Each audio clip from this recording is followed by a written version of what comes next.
તો આ ઘટનામાં સોમનાથના ધારાસભ્ય વિમલ ચુડાસમા પણ પહોંચ્યા અને ગીર સોમનાથ તંત્ર પર આક્રોશ સાથે આક્ષેપ કર્યા। સોમનાથમાં આવેલ વેણેશ્વર ગૌશાળા જે તેમના સેવકો મતે છેલ્લા 35 વર્ષથી અહીંયા ગૌ સેવા થાય છે, જ્યાં એક નાનું મંદિર છે। ગૌશાળા કાર્યરત છે। 1994માં તાત્કાલિક સોમનાથ ટ્રસ્ટના ટ્રસ્ટી પૂર્વ વડાપ્રધાન મોરારજી દેસાઈએ આ જગ્યા કોળી સમાજને ફાળવી હોય તેવું ગૌ સેવકો જણાવી રહ્યા છે। તો ધારાસભ્ય વિમલ ચુડાસમા જણાવી રહ્યા છે કે તાત્કાલિક સમય પ્રસિદ્ધ થયેલા બુકમાં આ ગૌશાળા બાપને ઉલ્લેખ છે, પરંતુ ગીર સોમનાથ તંત્ર અચાનક રાજ્ય સરકારની ચિંતન શિબિરને લઈને કરવા તૈયાર થયું છે।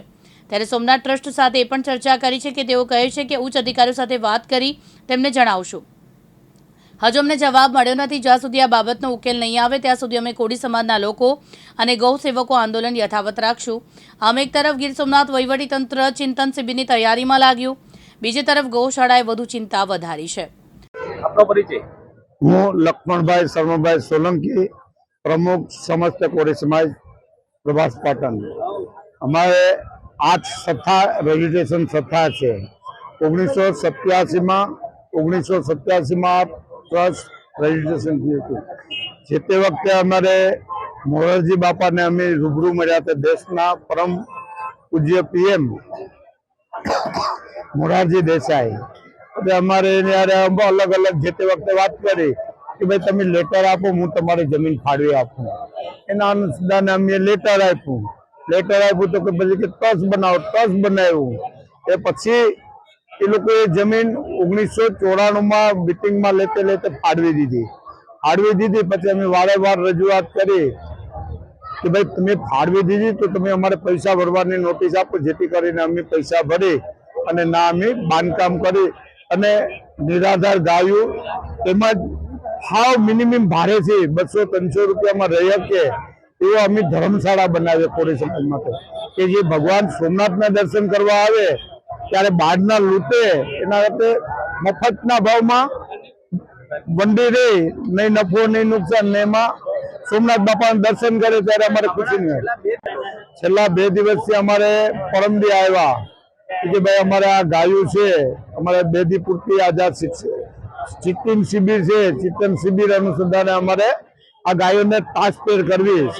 તો અમે કહ્યું કે ભાઈ તો તમારે જ્યાં લઈ જાઓ ના લઈ જાઓ, કે અમારે લઈ જાઓ તો અમે અમારી રીતે હાચવી અને તમે અમારે એવી બાંયધરી આપો કે અમે આ ચિકન શિબિર પરિપૂર્ણ થાય પછી 1લી તારીખે અમે પાછી અહીં લઈ લઈએ। તો કે હા, તો કે આમાં ગાયું ભર દઉં। ગાયું ભરે ને સીધા ઈણા જ ઉપાડીને ગયા, લેટ દાદાગીરી કરી છે, પણ ગાયોને મારીને લઈ ગયા ફરાર। ત્યારે અમે દુઃખની વાત અમે એને કીધું કે ભાઈ તમે આવો અન્યાય કરવો એ સમાજ માટે સારું નથી। ગાવ આપણે પગથી માથા લગીને આપણે હિન્દુ સરકાર છે, ત્યારે આના અનુસંધાને આપણે આ ગૌને મારવી ને ધરા લઈ જાવી અને તમે કેમ કહો છો કે અમે ગૌ ભક્ત છે, ગૌ ભક્ત તો ક્યાંના ગૌ ભક્ત? પછી લઈ ગયા પછી અમે 50 ગાયો કીક લઈ ગયા ને પછી બીજો દી આવ્યો અમારે કે ભાઈ અમારે કબજો નથી કરવો, અને બીજે દી આવીને કે જેસીબી લઈને આવ્યા કે અમારે તો આ પાડવું જ। કે ભાઈ અમે પાડવા અમે દઈએ નહીં, તમારી વાત ને આપણી વાત એક જ ચોક્કસ છે કે ભાઈ અમારે પાડવાનો કઈ કબજો લેવાનો નથી, અમે 1લી તારીખ પછી તમારી પાસે સોંપી દેવાનું છે। તો એને અમારી ડેરીઓ ભગવાન જે અમારા ઈષ્ટદેવ ભગવાન રામદેવ ડેરીઓ પાડવું, આ ગૌશાળા પાડવી ત્યારે દુઃખની વાત।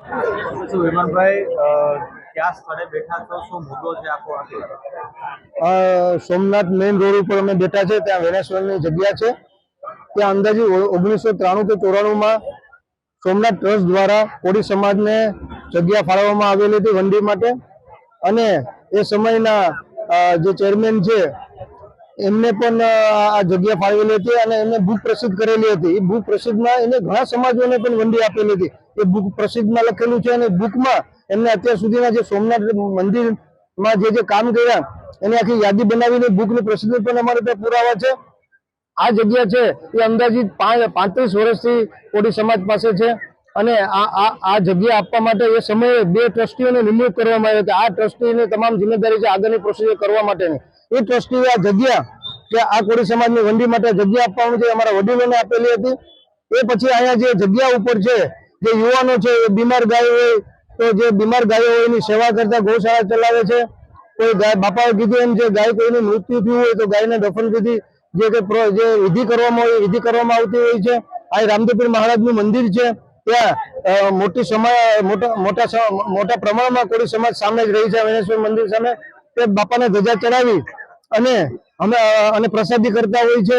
અને આ કોળી સમાજને જગ્યા આપેલી હતી, પણ 2 દિવસ પહેલા તંત્ર આવેલું કે ભાઈ અહીં ચિંતન શિબિર છે એટલે તમે ગાયોને ભરી જવા દો. આ લોકોએ ના પાડી, ગાયો ઉપર ગાયોને મારકૂટ કરી અને એ લોકો ગાયો 50 જેવી ભરી ગયા અને કીધું કે અમે પાછા મૂકી જશું. પણ બીજા દિવસે પાછા આવ્યા કે હવે આ ગૌશાળા પણ તોડી નાખવાનું છે, તમે તમારે હાથે તોડી નાખજો, મંદિર તોડી નાખવાનું છે. એ પણ રામદેવપીર મહારાજનું મંદિર પણ તમે તમારે હાથે તોડી નાખજો, બાકી નહીં તોડવામાં આવે તો બુલડોઝર લઈ અને મંદિર ગૌશાળા અને કોળી સમાજનું મંદિર તમામ તોડી નાખવામાં આવશે. ત્યારે મને જાણ કરવામાં આવી, હું તુરંત રીતે આવ્યો અને જાણ કરી. ત્યારે ટ્રસ્ટના મેનેજર ચાવડાભાઈ પણ આવ્યા, એમને પુરાવા આપ્યા. પછી એમને કીધું કે ઉપર વાત કરીને આપણે જાણ કરું છું. આજ પછી કાલ પુરાવા લઈ ગયા, હજી સુધી કોઈ જાણ કરવામાં નથી આવી. ત્યારે હું ખાસ કરીને કહીશ કે આ તંત્ર દ્વારા છેલ્લા 2 મહિનાથી બિનકાયદેસર હું તો કોઈ એને ગુંડાગીરી કરવામાં આવે છે. કોઈ ન્યાયતંત્રનો ખોફ નથી. કોઈ બાબા સાહેબ આંબેડકરનું બંધારણ છે એ બંધારણને નેવે મૂકીને હાલે છે અને ખુલ્લી દાદાગીરી હાલે છે. મેં તમને કીધું કે પરમ દિવસે સુપ્રીમ કોર્ટે પણ હુકમ કરવામાં આવ્યો કે કોઈને પણ તમારે બિનકાયદેસર હોય પણ તમે શું પાડવા જાઓ, કોઈનું મકાન પાડવા જાઓ તો એને નોટિસ આપવી જોઈએ 15 દિવસે, ત્યાં નોટિસ ચિપકાવી જોઈએ અને પોર્ટલ ઉપર પણ મૂકવી જોઈએ. 1 દિવસ પહેલા તો હુકમ છતાં પણ એને પરિસ્થિતિ ચાલી રહી છે.